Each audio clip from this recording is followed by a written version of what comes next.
Acts 10, verses 9 through 16. About noon the next day, as they were on their journey and approaching the city, Peter went up on the roof to pray. He became hungry and wanted something to eat, and while it was being prepared, he fell into a trance. He saw the heaven opened and something like a large sheet coming down, being lowered to the ground by its four corners. In it were all kinds of four-footed creatures and reptiles and birds of the air. Then he heard a voice saying, "Get up, Peter, kill and eat." But Peter said, "By no means, Lord, for I have never eaten anything that is profane or unclean." The voice said to him again a second time, "What God has made clean, you must not call profane." This happened 3 times, and the thing was suddenly taken up to heaven. Sorry, we haven't practiced this. What's up? Oh, okay. I was just so confused. Oh my gosh, I'm so hungry and I want something to eat, but calories, carbs, watch your salt, watch your sugar. Should I be a vegetarian? A vegan? Avoid red meat? It's just so much. I'm just hungry. I just want food. You know what I really want? I want an In-N-Out burger. That's what I really want. I mean, what's up with that? What is healthy about that?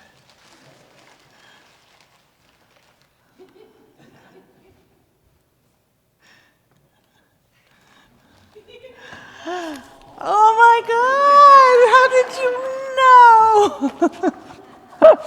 Thank you. In-N-Out burger. You never know what you ask for. It might appear. I am putting it on the altar. You can make what you want to of that. All right.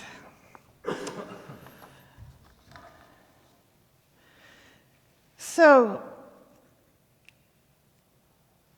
when we lay our desires on the altar, it's a significant event because we're asking God to help guide us with some of the decisions that we have to make. And there's so much information out there about food and what's good and what's not and what do you believe in. Oh my goodness, it goes on and on. In fact, this discussion reminds me of our oldest daughter, Amanda, when she was 9 and 10. We were leaving California. My husband was a chaplain in the Air Force, and we were leaving California to move to Germany. And we took the kids to a recreation center where we went fishing. And we were leaving town, and we, had a weekend away. And Amanda was having a great time with the fishing that we were doing, until she found out how they turned the fish into food. That was not lovely. Yeah? Yeah, that was a big day. Yeah. I mean, it was like, okay, I'm done with this. All right, so we went to Germany, and after that, we were there for a year. We came back. We went to Alabama, and we were at a Golden Corral. Anybody remember those? Okay, all-you-can-eat buffet, great for the kids. All right, so we're sitting there at the table, and she's eating a chicken leg, right? And what did you say? Just think, somewhere there's a chicken running around on one leg. That did it. She became a vegetarian again on the spot. And she did really well with this. We talked cafeteria at school. I mean, we supported her in any way that we could. And she lasted almost all of 5th grade as a vegetarian. And then we went to a picnic at the YMCA, and the hot dogs just called her name. So that was the end of her vegetarianism. But before she'd made that decision to have the hot dog, she came to us and said, "Would you think less of me?" I know. Woo, who knew? "Would you think less of me if I have a hot dog?" We said, "Of course not.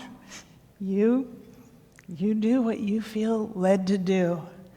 But it also gave us a chance to talk to her about Matthew 15, Jesus' teaching, which is interesting in light of the scripture that we just heard.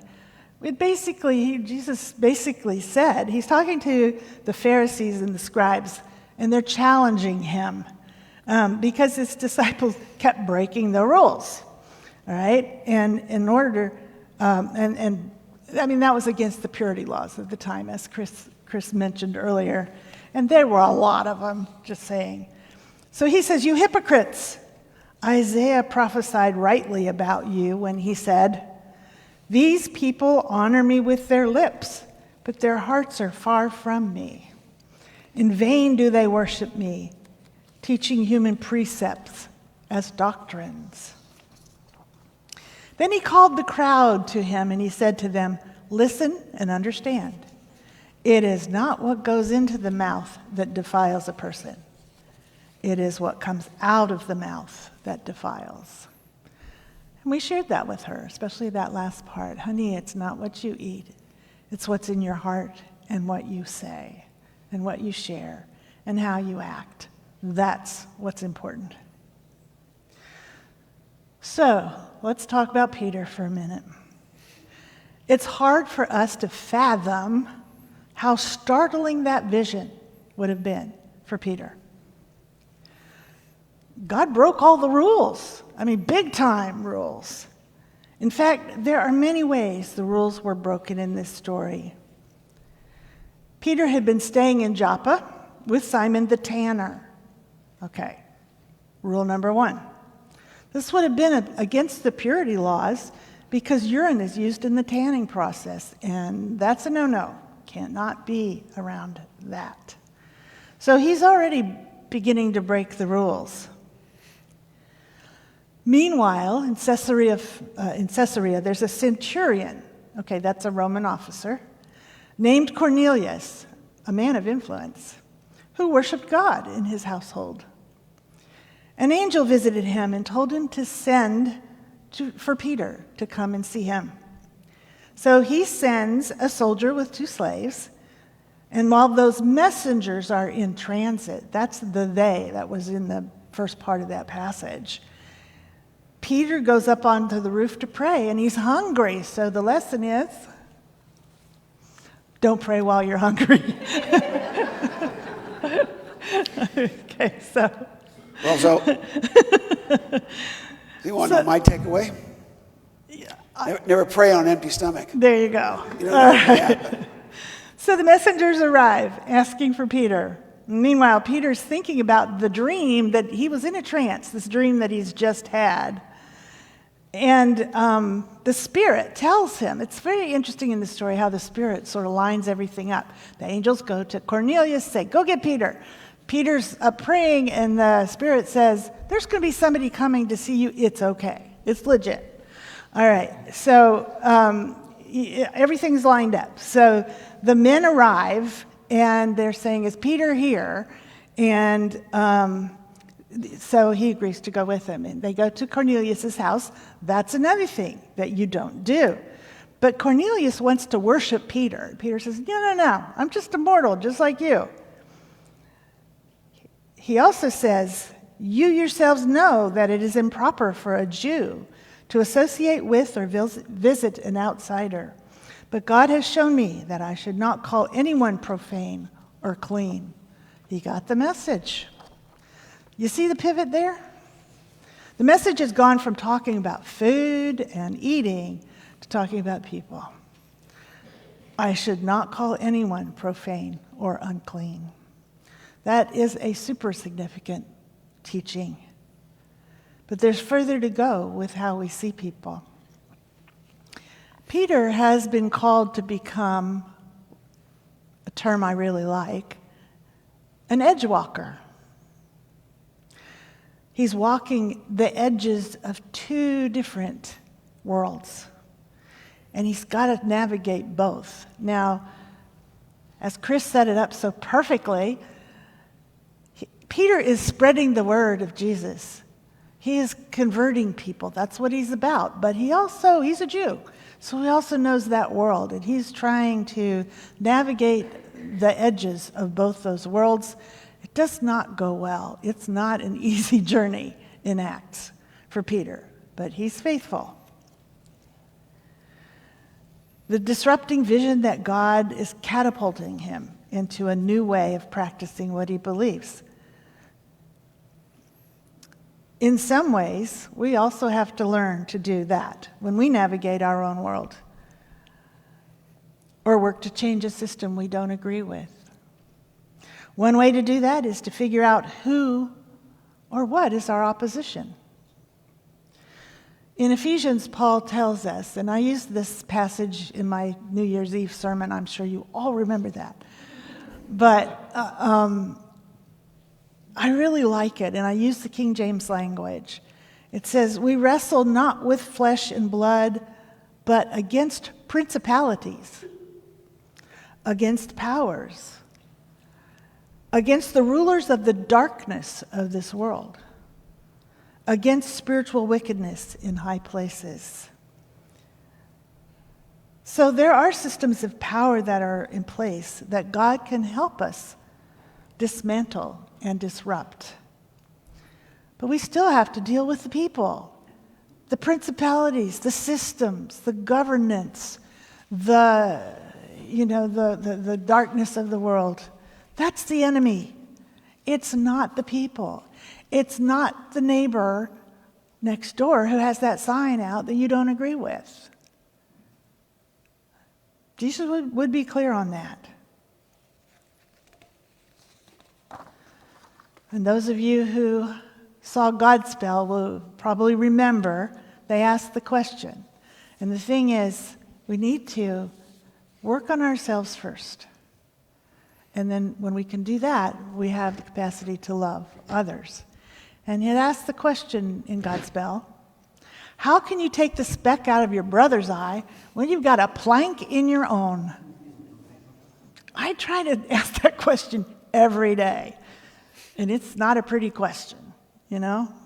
It calls me to action. It calls me to think. It calls me to dig deeper.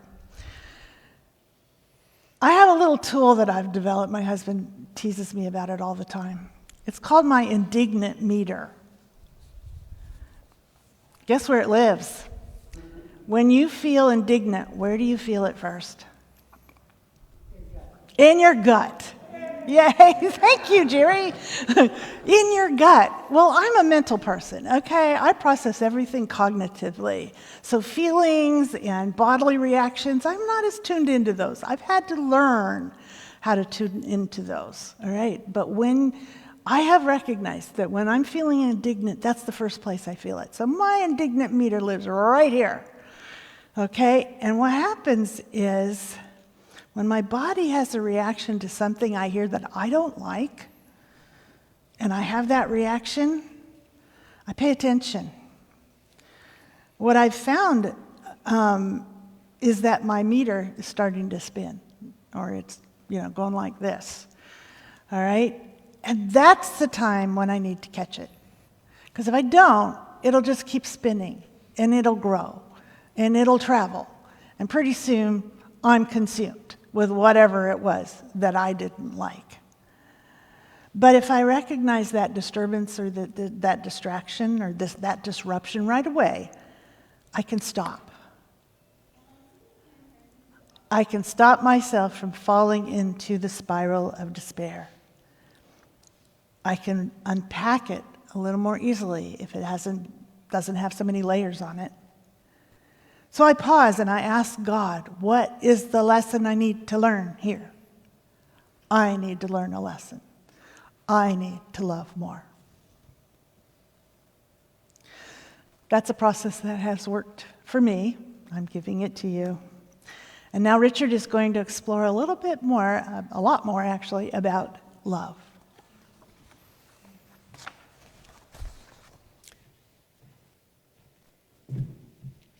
Thank you, honey.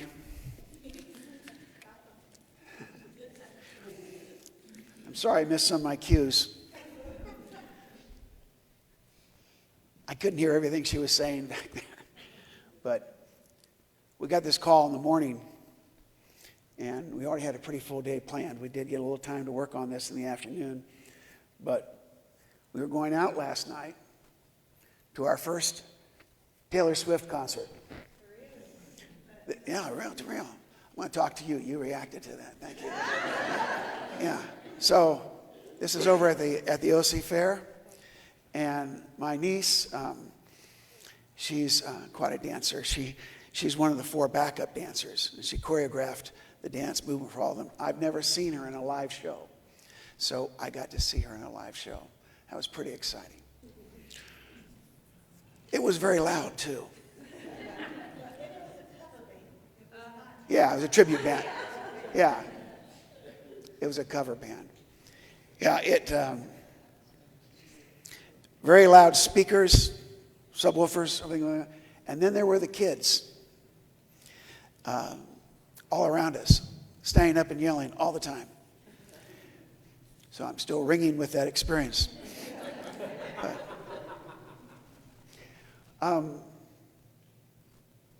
So moments that I've had with this idea of thinking twice, maybe 3 times, about what I'm doing, how I'm doing it, why I'm doing it, how I'm going to measure it, how it's going to make me feel good. No, I've got to work to put that one down.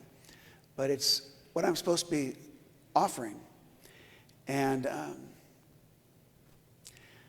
I had an experience during the Gulf War. I was the chaplain here in Southern California at the Armed Forces Radio and Television Service. And I was coordinating religious broadcasting for the Armed Forces.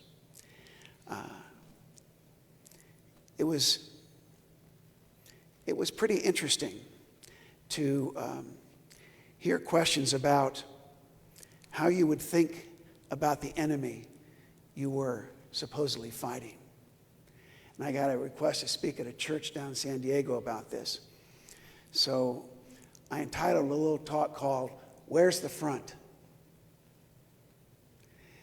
And the front, it was interesting because there were, one reason this church wanted to do it is they had a number of service members, Marines and sailors, who they wanted to serve. So the idea is, well, the front is somewhere over there. But what if the front is really in here? Who am I thinking about? Who am I talking about? Who am I angry with? If I put it in the face of another person, my temptation could be to attack that person. And I think by doing so, I've gone after the enemy. But that's not the case. I heard a lot of feedback from that. My most proud event during that wonderful tenure, this is the network headquarters for all the satellite Armed Forces radio and television stations around the world. You might have seen Robin Williams play a DJ for our Armed Forces Vietnam, and that's a real setup. And yet we couldn't go into the Gulf with broadcasting religious programming. And so we were praying about that. That's because the people who were hosting us didn't want Christian broadcasting in their country. So what opened up is the Armed Forces Chaplains Board. That's the chiefs, 2 stars of the various services and their chaplaincies. They were approached with an idea from a Southern California music company, some of you might know, Maranatha Music. How many of you heard of Maranatha, just out of curiosity? Okay. So they were wanting to produce an audio cassette that could be given to soldiers to listen to in their own sleeping bag at night on their personal Walkman. And it was magnificent. If you know Maranatha, their music is just superb. And about 85% of the cassette was music. Then there were verbal bridges. But we wanted this to be inclusive. That was a big thing. Don't point out the other side as the enemy. Don't put the other religion down, but embrace. Bring people in instead of drawing circles that put them out. And I did have my input. I was the consultant on the project. They were all kind of all over the place. I said, why don't you choose one character like David and follow him as a narrative? And they did. And it left us talking about all the things that David did right and all the things that he didn't. And we had a great time with that. And I spoke at the LA Press Club when we released it. Maranatha produced 100,000 copies of this cassette called I Will Be With You. And it was given out by chaplains to troops all over the peninsula. But what was really interesting was I felt with real sincerity, I could say and did say to the press, I said, I could give this as readily to an Iraqi soldier as one of our own. That was really important to me. I appreciate all the kudos that came back on the project, but it was that idea that we created something that was beyond the language that was being heard on the airwaves, was beyond talk radio, was beyond a lot of pulpits, that we weren't going to make an enemy of the other. We weren't even going to make them an other. It's not about them and us. There is no them. It's all us.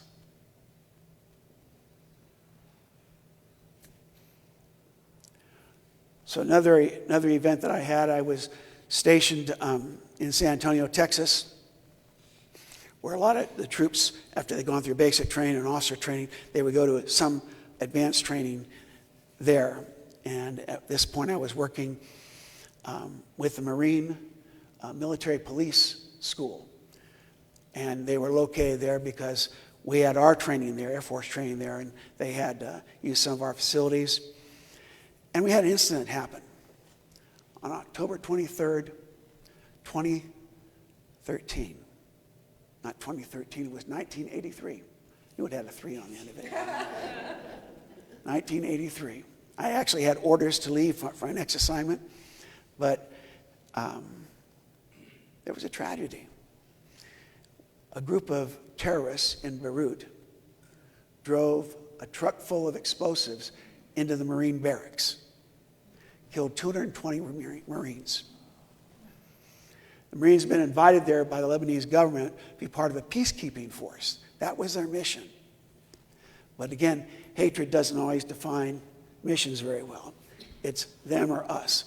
Good guys, bad guys, awesome. And these people drove that truck in.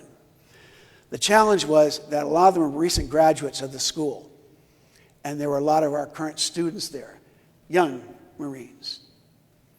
And they had good friends over there. And they weren't sure if they were still alive. It took a while to get that information back. On the other hand, there was no shortage of targets for these young troops to vent their hatred on, because we had a lot of Middle Easterners on our campus learning English so they could go on and be trained in different systems. So the big concern the base had was these young troops are angry, they don't know where to direct it, they're driving around in pickups, they're going to roll over on some person from the Middle East just because they look a certain way. And so they said, well, let's have a memorial service for them. And the gist of what I was working with was, again, who's the opposition? Who's the target?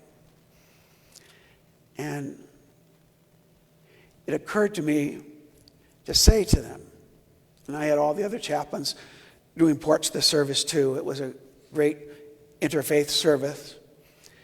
But I said, if you want to get violent in response to your friend's injury or death, if you want to do that, then your violence does not honor them. It honors the people who drove the truck. And we talked about that. How do you not honor that? If you're in a protest, if you're working for a cause, how do you not give in to the ways of the world, the ways of the empire? To put it back in New Testament language, Jesus is constantly running up against the empire. Or aspects of the religion he was part of that might have made their own rules as well. It's a powerful thing to look at how you respond without reacting, and how you see whether it's a brother or sister that you don't know that you're trying to embrace, but what is it that allows you to bring others in without pushing them out? And what does that do for you? Well, I think that's a huge part of what we're called to do, to follow Jesus, is to not be dictated by the rules of the empire, which are really diametrically opposed to the rules of the kingdom, as are the motives. And I think we do well to remember all the different ways that we're able to embrace people in these days, any days, without demonizing the opposition. That's a big way we've always fought wars. We didn't fight the Japanese or the Germans. We fought the belittling word that we called them, the slang. That was easier to think I'm killing that than somebody who might be a grandfather like me, or a dad like me, or just a citizen. What does it mean to look at it differently? Jesus tries to teach this over and over again. The people in some ways don't really get it. I mean, the last scene you see in the garden, one of the last scenes, the night he's betrayed, is Peter, who gets a lot of good press in this, whipping out his sword. And Jesus has to correct him. So I leave you to think about this subject today. Peter, as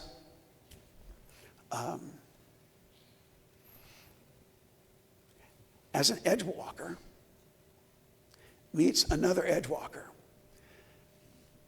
Both Peter and Cornelius were no doubt in hot water with their company.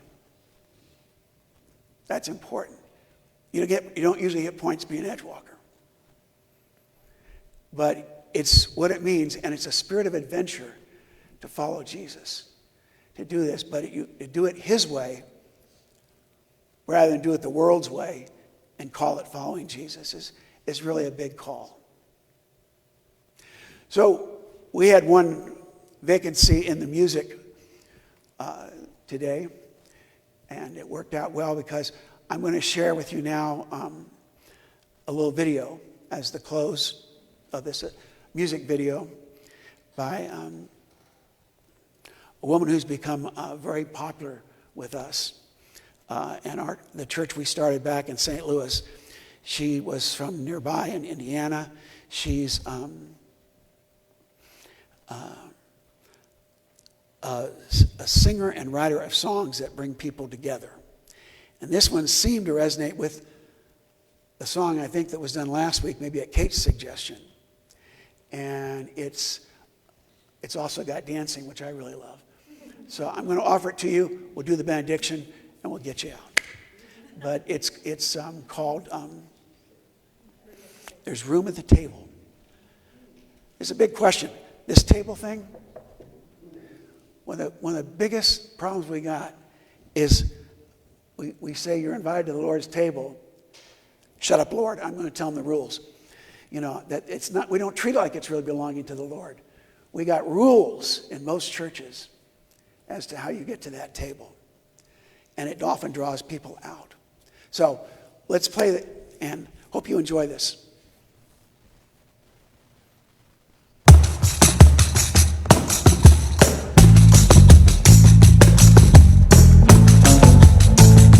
Let our hearts not be hardened to those living on the margins. There is a room at the table for everyone.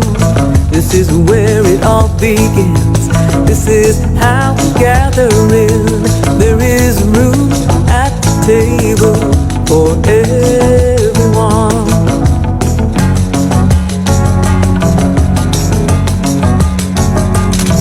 Too long we have wandered, burdened and undone, but there is room at the table for everyone. Let us sing the new world in. This is how it all begins. There is room at the table for everyone. There is room for us all, and no gift is too small. There is room at the table for everyone. There's enough if we share. Come on, pull up a chair. There is room at the table for everyone. No matter who you are, no matter where you're from, there is room at the table for everyone. Here and now we can be the beloved community. There is room at the table for everyone. There is room for us all, and no gift is too small. There is room at the table for everyone. There's enough if we share. Come on, pull up a chair. There is room at the table for everyone.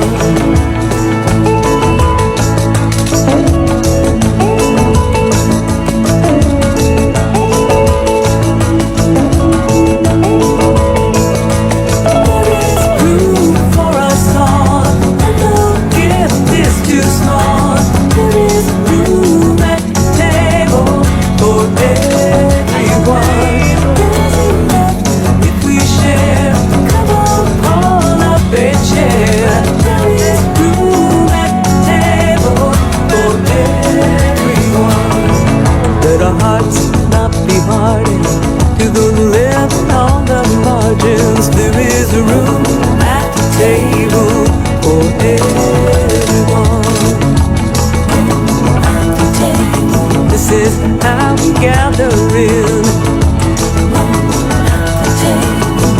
For everyone.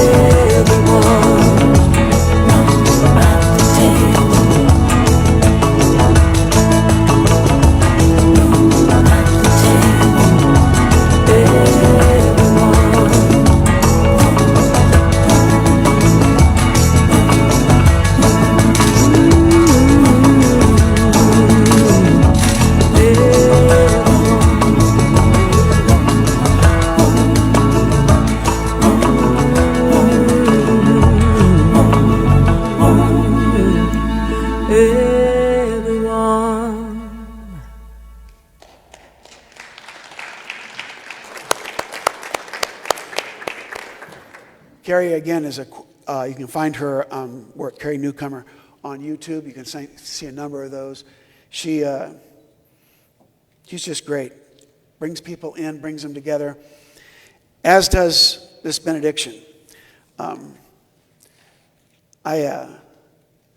When I'm not here with you, which I enjoy tremendously being here with you, I am doing a lot of weddings these days, working for a company. I only use small pieces all the time. I usually write very individualized stories. But this has become the benediction that I use.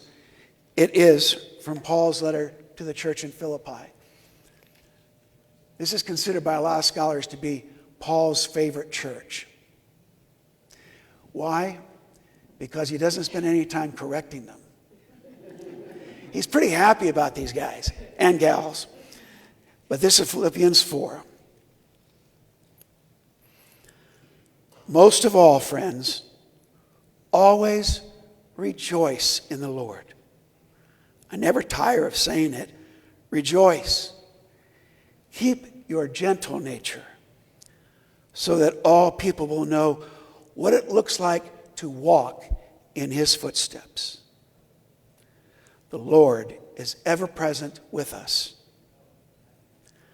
Summing it all up, friends, I'd say you'll do best by filling your minds and meditating on things true, noble, reputable, authentic, compelling, gracious, the best, not the worst, the beautiful, not the ugly, things to praise, not things to curse. Do that, and God, who makes everything work together, will work you into his most excellent harmonies. Amen.